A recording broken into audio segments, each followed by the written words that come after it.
우리는 지난 시간에 예루살렘 교회에 닥친 새로운 위기에 관해서 살펴봤습니다.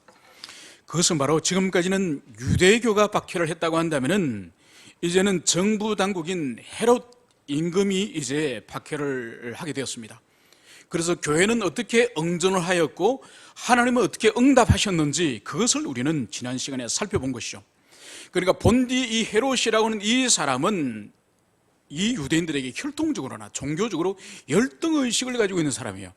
그래서 유대인들에게 환심을 사기 위해서 바로 유대교의 큰 그런 골칫거리인 이 교회를 박해하기로 작정을 한 것이죠.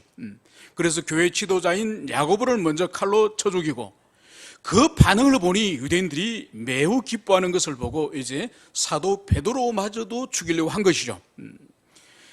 그래서 사도 베드로를 잡아서 옥에 가두었습니다만 제자들은 바로 베드로를 구출하기 위하여 결사대를 조직하거나 안 그런 이 베드로를 빼돌리려고 이제 뇌물을 준비하지 않았습니다. 오히려 이들은 모여서 간절히 하나님께 기도하였음을 우리는 알 수 있는 것이죠. 그때 하나님께서는 천사를 보내셔서 잠자고 있는 베드로를 무사히 이제 그를 감옥 밖으로 나오게 하였고, 이제 그 베드로는 자신을 위해서 간절히 기도하고 있는 그 마가 요한의 집에 가서 문을 두드렸을 때에 그 집안에 있는 사람들은 베드로가 자신들이 기도한 것처럼 석방되리라고는 믿지를 않았던 것이죠. 거기서 볼 수 있는 것이 바로 뭔가 하니까 기도자의 불완전한 믿음을 그래도 하나님이 사용하셔서 주님이 응답하셨다는 것을 볼 수 있는 것이죠. 그래서 기도의 응답이라고 하는 것은 기도자의 믿음, 기도자에게 좌우되는 것이 아니라 바로 하나님의 주권에 달려있다는 것을 우리가 지난 시간에 살펴봤습니다. 그 후에 헤롯은 대중들 앞에 연설을 할 때에 대중들이 이는 사람의 소리가 아니요 바로 신의 소리다, 이렇게 헤롯을 칭송할 때에 이 헤롯은 겸손하게 하나님께 영광을 돌리지 않고 자신이 그 영광을 차지하고 말았던 것이죠. 바로 그 순간 하나님께서 사자를 보내서 헤롯을 칠 때에 헤롯은 벌레가 먹어서 죽었다, 성경은 그렇게 기록을 하고 있습니다. 이 사건을 통해서 우리가 볼 수 있는 것이 바로 뭔가 하니까 하나님의 교회를 잔멸하고 하나님의 종들을 바로 살해함으로 말미암아서 교회를 무너뜨리려고 했던 이 헤롯을 오히려 하나님께서는 그 헤롯을 심판하여서 그 헤롯이 죽임을 당하고, 성경은 이 사건 이후에 하나님의 말씀은 흥왕하더라. 이 사건 이후에 교회는 더욱더 말씀으로 충만하고 말씀으로 더 강해지는 그런 역사가 일어났음을 볼 수 있습니다. 여러분, 그러므로 말미암아서 성경과 이 교회 역사 가운데서 외부에서 교회를 박해하고 그리스도인들을 어떤 고난을 통해서 교회가 무너지지 않습니다. 교회는 스스로 타락하고 변질하여서 교회가 무너지는 것이지, 원수들이 대적하고 원수들이 박해할지라도 우리 주님께서 교회를 지키시면 절대로 교회 무너지지 않습니다. 오히려 스스로 안락 가운데서, 스스로 쾌락 가운데서 죄짓고 스스로 배교의 길을 가면서 교회가 무너지는 것이지, 우리 주님은 외부의 원수와 대적보다 훨씬 강력하신 분인 것을 성경은 그것을 보여주고 있는 것입니다. 이제 오늘 13장에서는 누가는 사도행전의 새로운 국면을 전개를 하고 있는 것을 볼 수 있습니다. 여러분, 사도행전은 보통 3부로, 세 부분으로 나눕니다. 1장부터 7장까지가 예루살렘 교회를 중심으로 하여서 오순절 성령님이 강림하시고, 그리고 예루살렘을 중심으로 한 이 복음전도 사역이 1장부터 7장까지 일부예요. 그리고 8장부터 12장까지는 스데반의 박해를 통해서 이제 그리스도인들이 뿔뿔이 사방으로 흩어지면서 이제는 사마리아, 요빠, 가이사라, 이 주변, 이 유다 지역 주변의 팔레스타인 지역에서 복음을 전하면서 이제 복음이 드디어 지경을 확대해져가는, 그래서 이방 선교의 이 중간 시점, 그 시점이 바로 2부에 해당되는 8장과 이 12장, 이것이 이제 2부에 해당되는 거예요.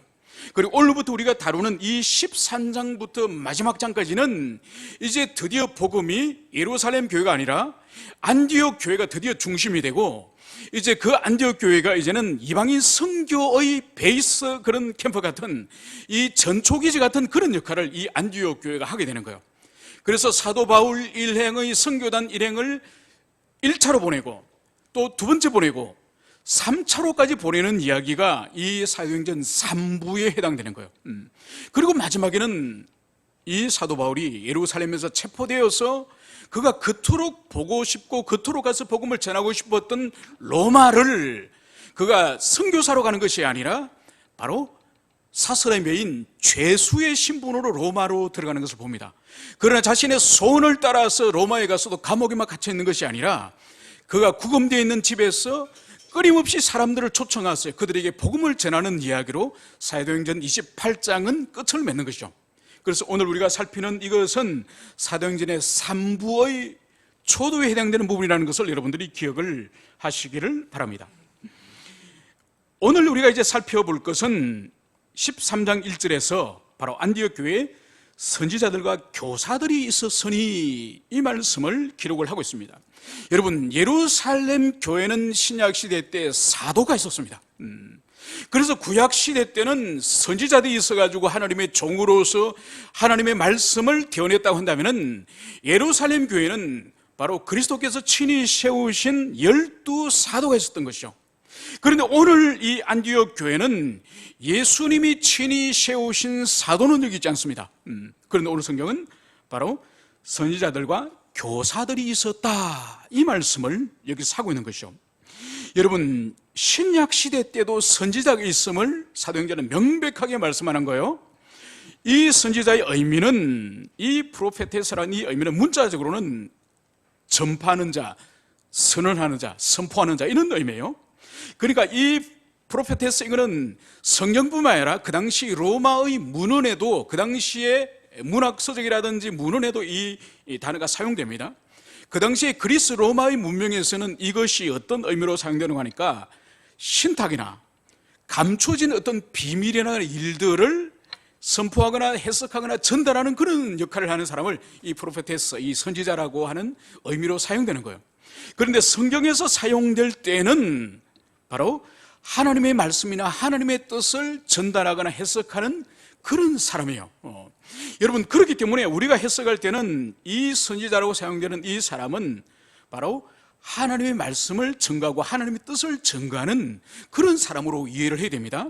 그러나 우리가 주의할 것은 바로 뭔가 하니까 이 선지자 또한 사도와 마찬가지로 이것은 이 초대교회 때 한시적으로 하나님이 세우신 직분이에요. 그러니까 초대교회 때 하나님께서 요한계시록을 통해서 66권의 성경, 신구약 성경이 드디어 완성이 되지 않습니까? 계시가 완성이 되면서 사도 직분과 이 선지자 직분은 폐해지는 거예요. 더 이상 역사 가운데, 교회 역사 가운데 존재하지 않습니다. 여러분, 그렇기 때문에 오늘날도 어떤 신비주의 교회라든지 어떤 은사주의 교회에서 지금도 사도가 있다, 지금도 나는 어떤 예언을 한다, 선지자 사명을 감당한다, 이런 교회들과 사역자들이 있습니다. 그것은 옳지 않은 거예요. 66권의 성경을 주님이 이제는 주심으로 계시가 완성되었기 때문에 이제는 더 이상 선지자나 사도나 그리고 그런 사역이, 계시적인 말씀 사역이 더 이상 필요하지 않아요.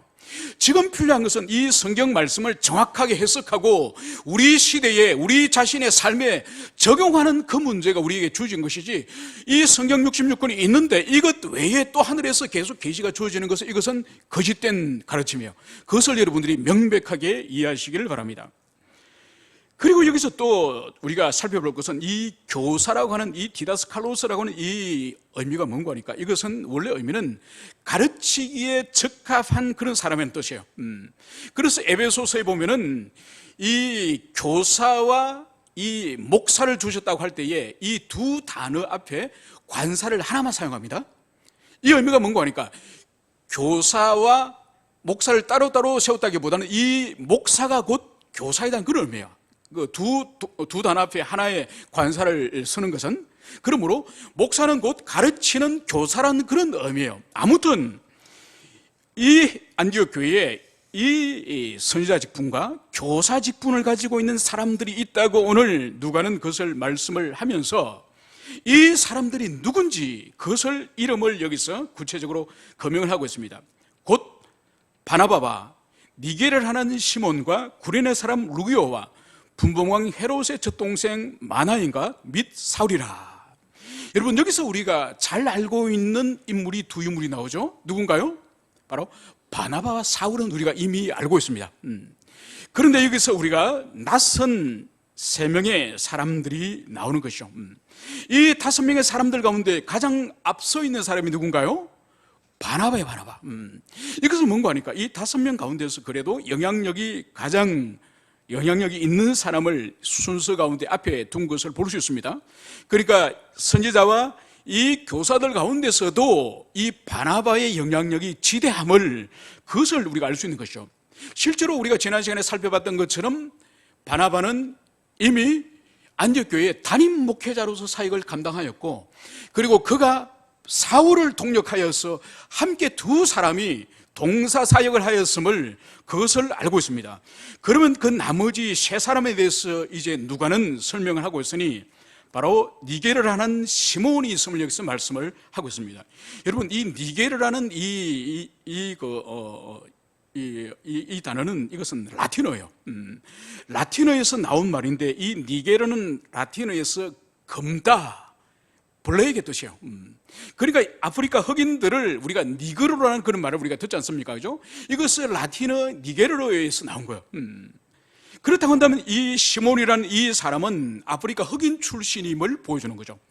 그러니까 이미 안디옥 교회에 아프리카 흑인 출신들이 많았을 뿐만 아니라 그 사람이 5명의 리더십 가운데 들어갈 정도로 이 아프리카 흑인의 영향력이 대단했음을 보여주는 거죠. 두 번째로 등장하는 사람이 바로 누군가요? 구레네 사람 루기오. 여러분, 구레네는 우리가 이미 익숙한 지역이죠, 그죠? 우리가 복음서 가운데서도 예수님이 십자가를 지고 가시다가 쓰러졌을 때에 너무 지쳐서 당신의 십자가를 지지 못할 때에 아프리카 바로 구레네에서 예루살렘 순례를 온 바로 구레네 사람 시몬에게 십자가를 지게 하지 않았습니까? 오늘로 치면은 이 구레네는 아프리카 북부 해안에 있는 리비아 그 지역이에요. 리비아 나라입니다. 그 출신 바로 오늘 루기오라는 이 사람이 또한 이 안디옥 교회의 리더십 가운데 한 사람임을, 그것을 여기서 보여주고 있습니다. 그리고 마지막 또 한 사람은 분봉왕 헤롯의 젖동생 마나엔이라는 사람이에요. 여러분, 여기서 분봉왕 헤롯은 누군지 우리는 잘 알고 있죠, 그죠? 이 사람은 누군가 하니까 세례 요한의 목을 벤 그 헤롯을 말합니다. 그리고 우리 주 예수 그리스도를 십자가에 매달리는 그날 새벽까지 재판하였던 그 악한 왕이 이 헤롯이에요. 그러니까 이 마나이라는 이 사람은 바로 헤롯과 함께 젖을 먹고 자란 사람이에요. 그러니까 마나엔의 어머니가 헤롯 왕의 유모였던 것이에요. 여러분, 여기서 보면 놀라운 하나님의 은총을 볼 수 있지 않습니까? 마나엔의 어머니, 한 어머니의 젖을 먹고 이 마나엘이라는 사람은 그리스도의 복음을 전가하는 위대한 사역자가 되는가 하면은, 한 사람은 그리스도 예수를 십자가에 못 박도록 내어준 재판을 한 그런 사람인 것을 볼 수 있는 거죠. 여러분, 인생이 이렇게 신비로운 거예요.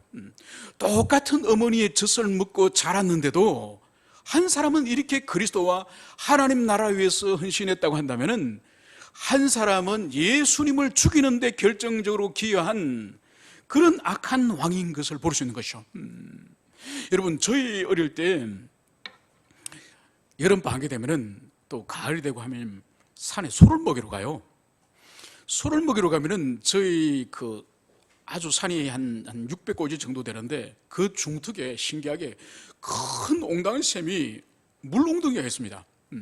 그는 반드시 거기서 두 가지를 하는데, 먼저 우리 아이들이 먼저 물을 실컷 마십니다. 얼마나 차가운지 이 손을 1분도 넣어 있을 수 없습니다. 그 다음에 뭘 하는 거 하니까, 끌고 온 산에 소 먹이러 온 그 소를 거기서 이제 먹이는 거예요. 그런데 여러분, 봄철이나 여름철에 보면 흔히 볼 수 있는 것이 바로 뭔가 하니까, 거기에 뱀 알들이 거기 까져 있는 거예요.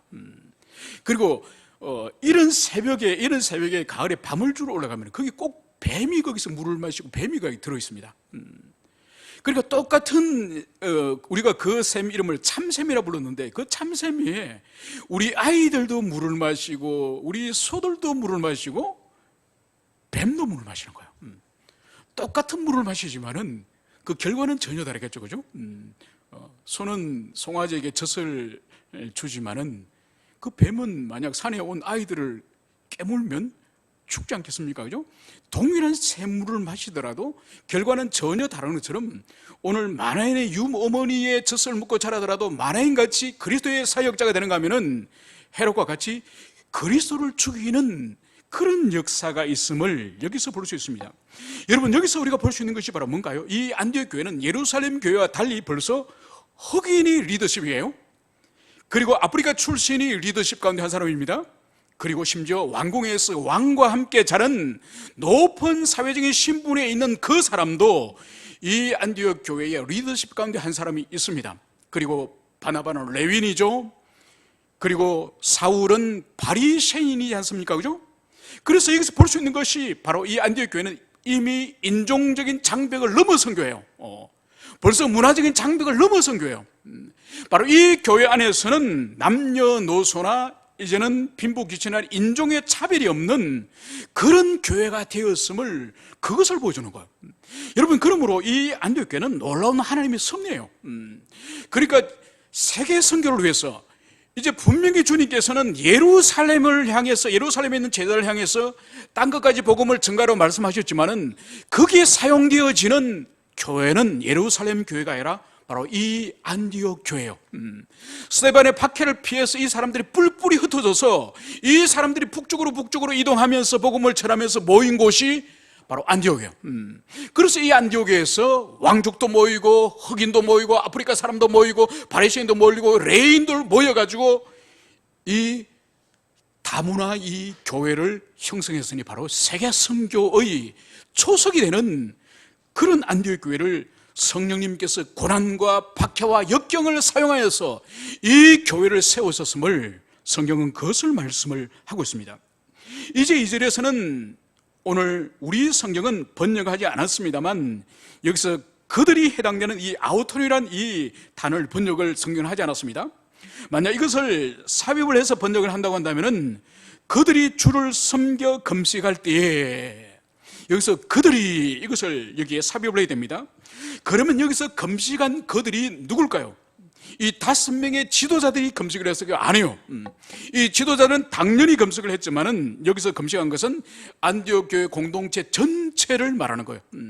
전체가 하나님의 은총을 덧입기 위해서, 더 하나님께 서임을 받기 위해서 간절히 자발적으로 금식을 할 때에 오늘 성경은 바로 성령님의 말씀이 이 공동체에 임하였음을 그것을 보여줍니다. 그것이 바로 뭔가 하니까 내가 불러시키는 일을 위하여, 내가 불러시키는 일을 위하여 바나바와 사울을 따로 세워라. 바로 성령님의 음성이 바로 어떤 특별한, 불러서 세우는 특별한 어떤 미션을 위해서, 사명을 위해서 바울과 바나바를 따로 세워라, 이 말씀을 하신 거예요. 그러면 도대체 주님이 불러서 시키실 이 일이 뭘까요? 그래서 바로 3절에서 두 사람을 안수하여 보내니라. 바로 이 두 사람을 따로 세워서 준비하게 하신 것은 바로 뭔가 하니까 이 사람들에게 안수하여서 이 두 사람을 파송하여서 보내라고 하는 이것이 바로 성령의 뜻인 것을, 그것을 우리는 볼 수가 있습니다. 여러분, 오늘 주님의 뜻은 이 안디옥 교회의 담임 목회자에 해당되는 바나바와 또 그와 동사를 하고 있는 이 사울, 이 바울, 이 두 사람을 이방의 선교사로 보내라는 거예요. 여러분, 이것은 정말로 놀라운 일이지 않습니까? 그죠? 여러분, 오늘날 한국 교회나 어느 세계적으로 교회들도 마찬가지겠지만은 보통 선교사들을 교회에서 누구를 파송하죠? 담임 목회하던 분이 이제 내가 선교사로 나가겠습니다, 내가 나가야 되겠습니다, 여러분들이 목회 잘하십시오. 부교육자들을 그렇게 맡겨두고 보통 나갑니까? 보통 그렇지 않죠, 그죠? 부목사 중에 한 사람을 이렇게 또 세워가지고 파송하고 보통 그러죠. 그런데 오늘 선교사를 최초로 파송하는 안디옥 교회의 이 모습은 참으로 놀랍고 오늘날 우리가 보기 힘든 그런 일임이 분명합니다. 성령님께서는 이 바나바와 바울이 교회를 크게 성장을 시켰거든요. 이 두 사람의 인격과 탁월한 그 경건을 통해서 이 안디옥 교회가 엄청난 성장을 했습니다. 그런데 이 성장의 주역이었던 바나바와 이 바울을 그 교회에 계속 머물러 있게 하는 것이 아니라 다른 사람이 아니라 이 두 사람을 따로 세워서 선교사로 파송하라, 이것이 성령님의 뜻이에요. 그런데 놀라운 것은 주님의 이 말씀에 대하여서 누구도 반대하거나 이의를 제기하거나 거부하지 않는다는 거예요. 여러분, 실제로 담임 목회자와 담임 목회자급인 이 두 사람이 교회에서 목양에서 빠져나갈 때에 사실 이 공동체의 목양은 휘청할 수 있겠죠, 그죠? 그리고 이 두 사람도 마찬가지예요. 인간적인 생각을 만약 가진다고 한다면 내가 이렇게까지 교회를 성장시켰고 목회적인 열매가 있고 이런 결과물이 있는데 내가 여기서 계속 사역을 하고 내가 담임 목회자로서 계속 있는 것이 낫지 왜 그 맨 땅에 헤딩을 박는 것처럼 선교사로 나갈까, 이런 인간적인 욕심이 들지 않겠습니까, 그죠? 그런데 이 안디옥 교회는 가는 자나 파송하는 자나 전혀 성령님의 말씀에 대한 이의가 없다는 것이죠. 그러니까 이 교회는 그동안 벌써 교회 안에 문화적으로나 인종적으로 그 벽을 넘어서고 그리고 성령님의 말씀에 대해서 이의를 제기하지 않는 얼마나 성령에 충만한 공동체인지 그것을 여기서 우리가 볼 수가 있습니다. 오늘 성경은 이제 4절에 의하면 두 사람이 성령의 보내심을 받아 실로기아에서 내려가 거기서 배를 타고 구브로에 가서 이제 이 두 사람을 공동체는 적극적으로 망설이거나 더 주저하거나 그러지 않고 적극적으로 이 두 사람을 파송하였음을 보여주고 있습니다. 그래서 이 두 사람은 마가 요한을 이제는 조력자로 하여서 이제 실로기아에 내려가서 배를 타고 구브로에 갔다, 이 말씀을 여기서 하고 있습니다. 여러분, 여기서 우리가 볼 수 있는 것이 바로 뭔가 하니까 성령의 보내심을 받아. 여러분, 공동체, 안디옥 공동체가 기도하였고 그리고 두 사람을 공동체가 안수하여서 파송을 했습니다. 그리고 두 사람이 이제는 구브로 섬으로 갔습니다.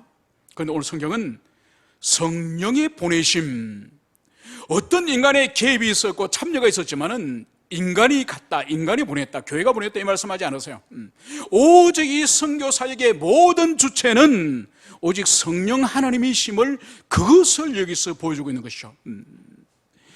여러분, 그리고 이제 이 선교단이 지중해에 있는 항구 도시 실루기아에서 배를 타고 이제 지중해에서 한 100km 정도로 들어가면은 거기서 구브로라고 하는 이 섬을 볼 수 있습니다.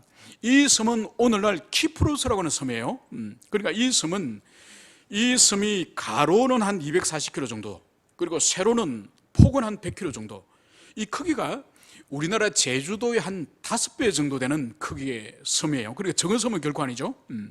그러니까 이 섬으로 이 세 사람이 이제 파송되었음을 여기서 볼 수 있습니다. 그런데 여러분, 이 구브라고 한 이 섬은 오늘 파송받은 바나바의 고향이에요, 고향.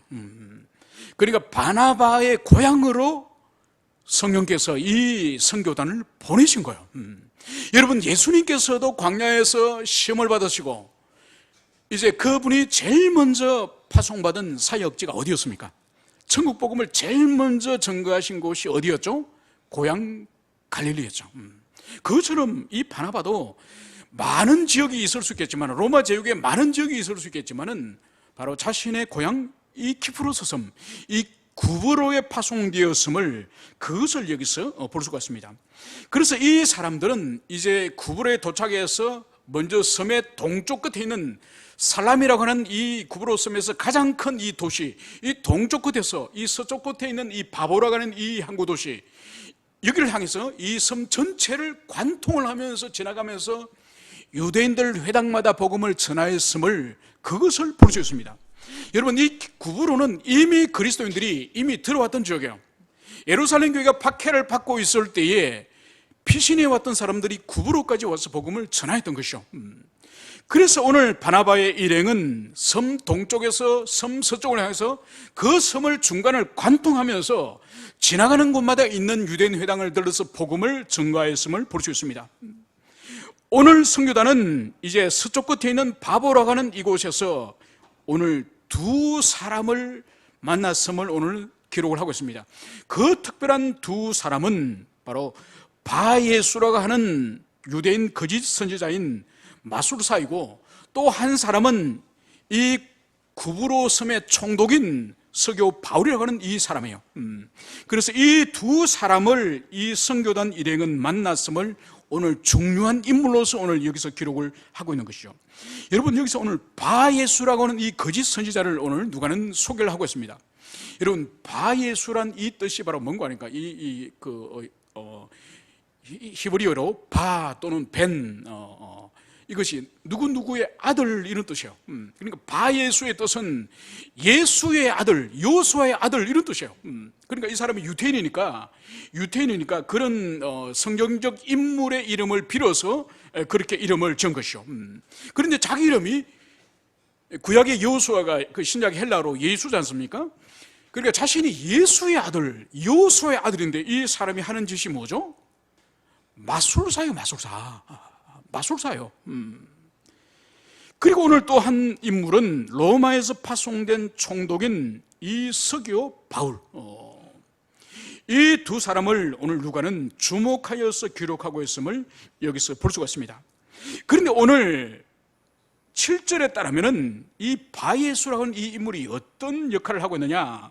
그가 총독 서기오 바울과 함께 있으니, 그러니까 이 바예수라고 하는 이 마술사는 이 총독 서기오 곁에 항상 따라다니는 사람이에요.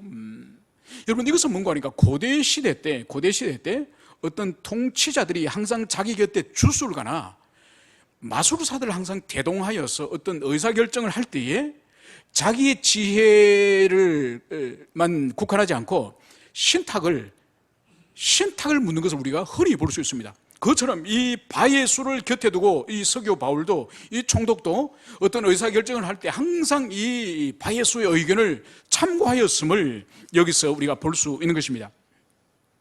그런데 여러분, 이 바나바의 일행이 이 살라미에서 이 바보로 오는 그 긴 여정 동안,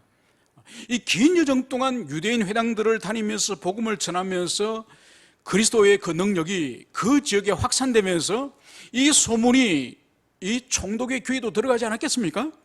그래서 이 총독이 이 바나바 일행을 불러다가 복음을 듣고자 하였다, 이 말씀이 기록된 거예요.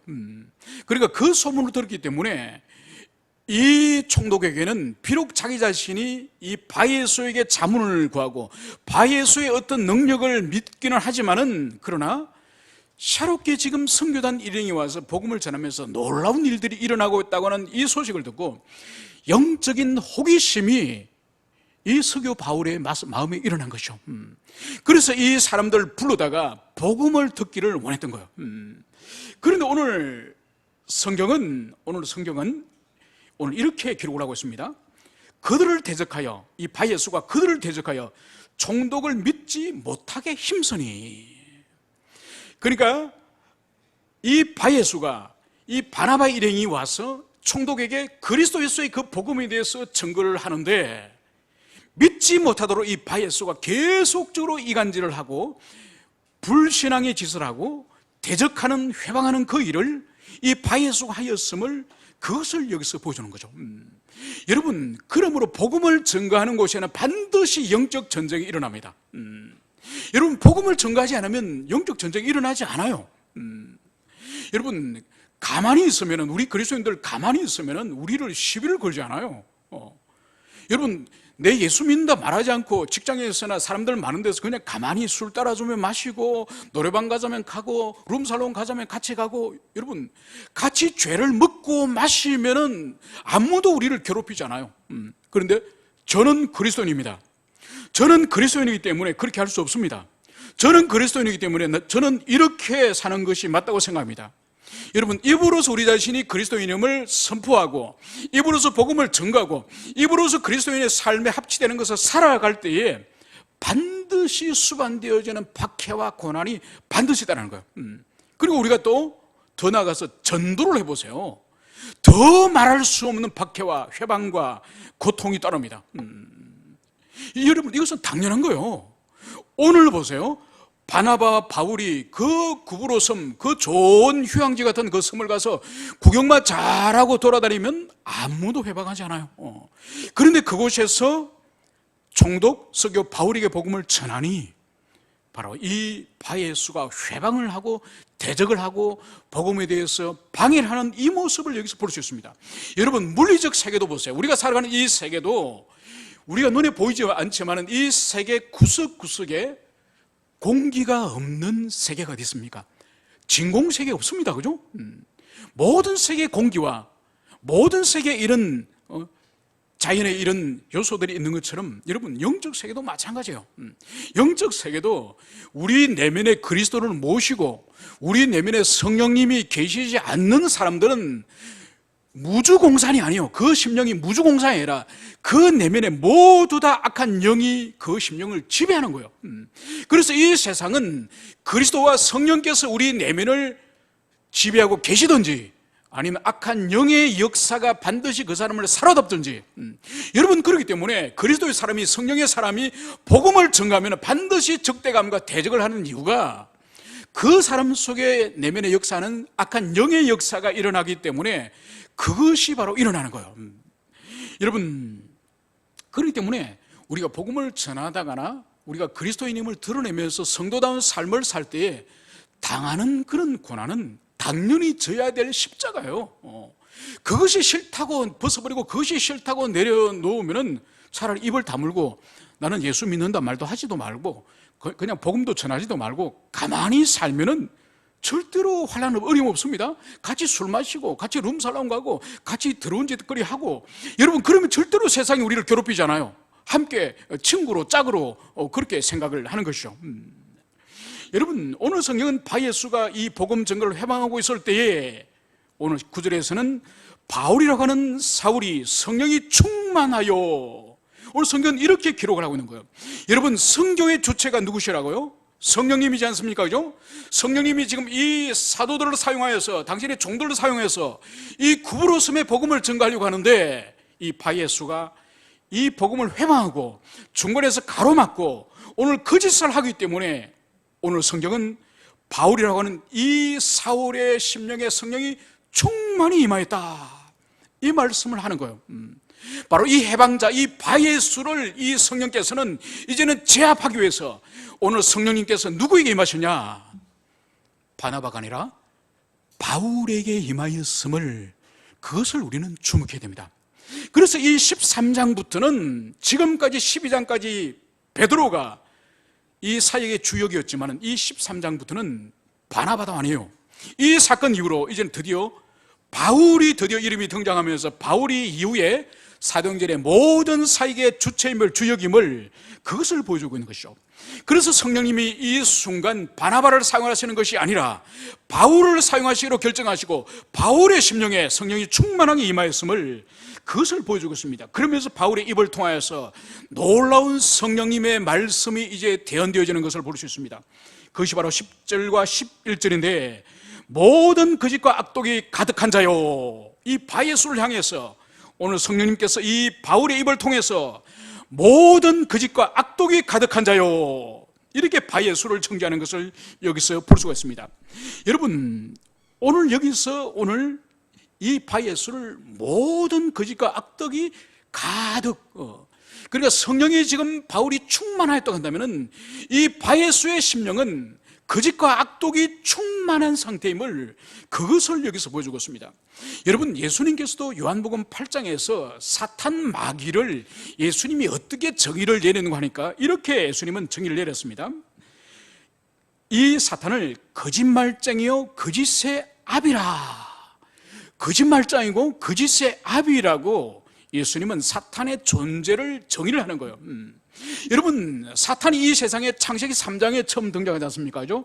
우리 창조 세계에 처음 등장하는 것은 창세기 3장에서 등장해요. 그때 인간에게 다가와서 사탄의 입으로 한 것이 무엇이었습니까? 거짓말이죠, 거짓말. 그래서 예수님은 사탄을 거짓말쟁이고 거짓의 또 아비, 즉 거짓말의 창시자, 거짓말의 원조, 그런 뜻이에요. 여러분, 그렇기 때문에 오늘날도 이 악한 영, 사단의 영을 가진 사람의 특징이 바로 뭔가 하니까 거짓말을 잘해요. 거짓말을.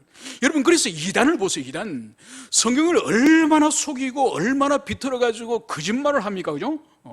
심지어 하나님 말씀마저도 거짓말로 비툽니다. 그리고 악한 사상과 악한 영을 가진 사람들의 특징 중에 또 입만 열면 거짓말을 잘해요. 잠시 시간이 지나면 그것이 거짓말인지 금방 드러날 것인데 그냥 눈앞에서 거짓말을 하고 속이고 말을 바꾸고 그런 말을 하는 거죠. 이 모든 것들이 그 심령과 그 내면에 사단의 영으로 충만하기 때문에 그런 것임을, 그것을 우리는 기억해야 될 것입니다. 그러면서 바울은 이어서 이 바예수를 향해서 마귀의 자식이요, 사탄의 자식, 마귀의 자식이라고 부르는 거예요. 여러분, 바예수의 뜻이 예수의 아들, 요소의 아들, 이런 뜻이 아닙니까? 그죠? 자신의 이름은 우리 주 그리스도 예수님과 여호수아의 아들이라고 이름이 그렇게 됐지만은 실제적인 이 사람의 존재는 바로 뭐라는 거죠? 사탄, 마귀의 자식이라는 거예요. 그러면서 모든 의의 원수야, 의이신 우리 주님, 우리 주님의 대적자, 원수라고 이 바예수를 오늘 정죄하고 있는 것이죠. 그러면서 오늘 바울은 이렇게 선포합니다. 주의 바른 길을 굽게 하기를 그치지 아니하겠느냐. 바로 주의 바른 길, 이건 복음을 말하는 거죠. 주의 복음이 지금 오늘 서교 바울에게 전거되는, 그래서 서교 바울이 이제는 바나바와 바울의 그 설교를 듣고 그 마음에 그리스도 예수를 모시고 영접하려고 하는 이것을 지금 굽게 하는 거예요. 영접하지 못하도록, 그 주님을 모시지 못하도록, 그 주님을 믿지 못하도록 이 인간이, 이 바예수가 지금 오늘 그 진리를 굽게 하고 있다는 것을 오늘 여기서 보여주고 있는 것이죠. 여러분, 초대교회 때나 또 오늘 우리가 예수 복음을 전가할 때 이런 일들은 오늘 성경뿐만 아니라 계속적으로 일어납니다. 그리고 오늘 바예수가 서교 바울에게 어떤 거짓말과 속임과 현혹으로 이 복음을 굽혀서 휘어서 그렇게 전개했는지 그것은 말하고 있지 않지만은, 여러분, 초대교회 때도 보세요. 초대교회 때 그리스도인들이 함께 모여서 성찬을, 예배 시간에 성찬을 떼지 않습니까? 그 성찬을 떼는 것을 이 사람들이, 이 기독교인들을 모이면은 사람을 잡아먹는다, 특히 어린아이를 죽여서 함께 나누어 먹는다, 이런 소문을 퍼주는 거예요. 왜냐하면 어두컴컴한 그 지하 카타콤 같은 데 모여가지고 예배를 다 드리고 나서 이제 이 살을 먹어라, 이 잔을 마셔라, 이 피를 마셔라. 그러니까 이 사람들이 성찬의 의미를 잘 모르고, 예배를 다 드리고 나서는 아기를 한 사람은 죽여가지고 그것을 마치 양 한 마리를 잡아서 이렇게 떼서 나눠 먹듯이 사람을 잡아먹는 식인 습관이 그리스도인들에게 있다, 이렇게 소문을 퍼뜨리는 거죠. 또 그리스도 안에서는 모두 형제 자매지 않습니까? 형제 자매면서 이렇게 그 서로의 그런 연합의 의미로서 또 키스를 하지 않습니까? 그죠? 그리고 그 형제 자매를 교회 안에서도 이제 아내도 형제 자매로, 남편과 아내를 형제 자매로 부르지 않습니까? 그러니까 이 로마 시대 때 이 그리스도인들을, 그리스도인들은 근친상간을 하는 사람들이다, 형제라 부르고 자매라 부르면서 또 성관계도 가지는 사람이다, 이렇게 소문을 퍼뜨리는 거죠. 이것이 바로 복음을 휘는 거예요. 바로 이것이 이 말씀이 바르게 스며 들어가지 못하도록, 여러분, 이것은 오늘날도 있습니다.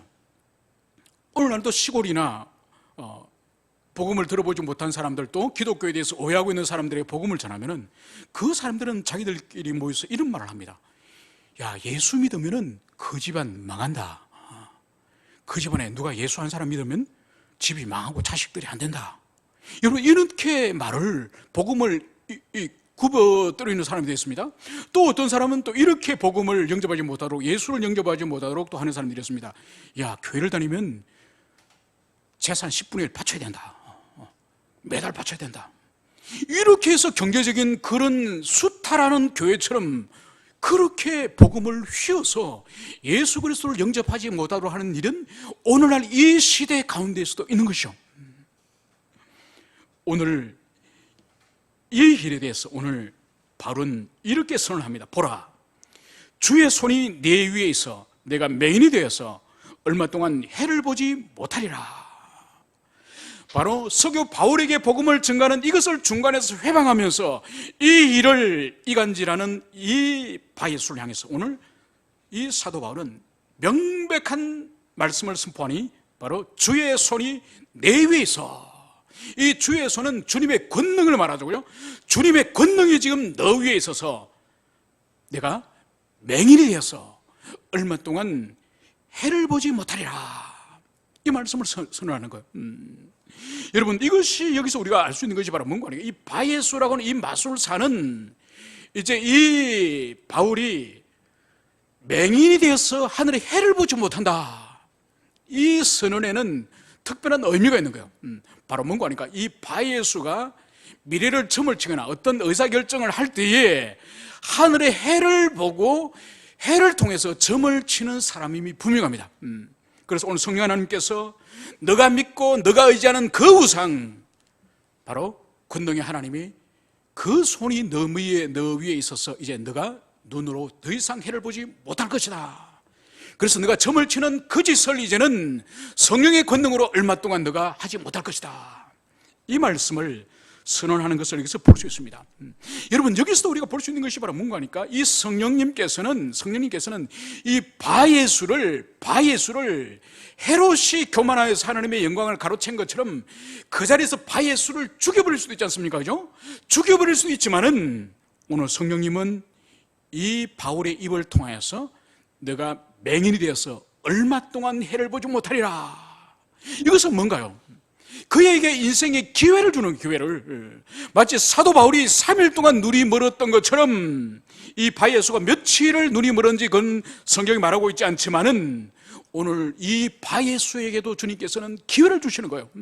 지금까지 자신이 영적인 장님이었지만은, 자신이 장님에도 불구하고 또 다른 장님을 향해서 인도하는 그런 장님이었지만은, 이제는 진정으로 성령의 능력에 의해서 진짜 이 사람이 맹인이 되고 말았던 것이죠. 여러분, 이것은 하나님의 무한한 자비가 이 악한 마술사 이 바예수를 향해서도 주님의 오래 참으심이 있었음을, 그것을 보여주는 거죠. 그래서 주님은 누구든지 망하는 것을 원하지 않아요. 누구든지 망하지 않고 다 회개하여 돌이키기를 원하는 거예요. 그것을 오늘 바예수에게 얼마 동안 눈이 멀게 하였고, 반드시 얼마 동안의 시간이 지난 이후에는 이 사람이 회복이 되었을 것이 분명합니다. 이제 오늘 성경은 이 바울의 선언이 끝나자마자 즉시 안개와 어둠이 이 바예수를 덮어서 이제 스스로 길을 달릴 수 없는 의지할 자를 찾았다. 이 말씀을 오늘 성경은 여기서 기록을 하고 있습니다. 여러분, 성령 하나님께서는 당신의 복음이 선포되어지고 하나님의 나라가 확장되어지는 과정 가운데 그것을 가로막는 악한 영의 세력을 향해서는 성령님이 반드시 그 부분을 해결하심을, 그것을 보여주는 것이죠. 여러분, 오늘날도 마찬가지예요. 오늘날 우리가 그리스도인으로 살아가면서 복음을 증거하면서 어떤 회방의 세력과 대적의 세력이 있으면은 우리가 믿음을 따라서 살아갈 때에 성령님이 당신이 앞장서셔서 그 문제를 해결하시고 그 자들과 대적이 되셔서 그 문제를 치우심을, 그것을 우리는 경험해야 돼요. 오늘 성경은 그것을 명백하게 이 선교사 일단을 통해서 오늘 그것을 여기서 보여주고 있는 것이죠. 그래서 오늘 성경은 이 결과가 뭐냐, 바로 오늘 12절 총독이 그렇게 된 것을 보고 믿으며 주의 가르침에 놀랍게 여기니라. 지금까지 이 총독은 자신의 지혜와 자신의 판단력을 넘어서는 어떤 초월적인 그런 신탁이 있다고 생각하고 항상 바예수를 곁에 두고 그 사람의 의견을 존중하여서 그렇게 총독의 사역을 감당했지만은, 그 바예수가 이 무명의 이 선교사들 일당에 의해서 바로 눈이 멀어버리고 하늘의 해를 보지 못하는 장님이 되고 말았다고 하는 이 사실을 통해서 바로 그리스도 예수, 이분이 참다운 그리스도, 이것을 바로 이 서교 바울이 믿고 그리스도 예수를 영접하였음을 오늘 여기서 보여주고 있습니다.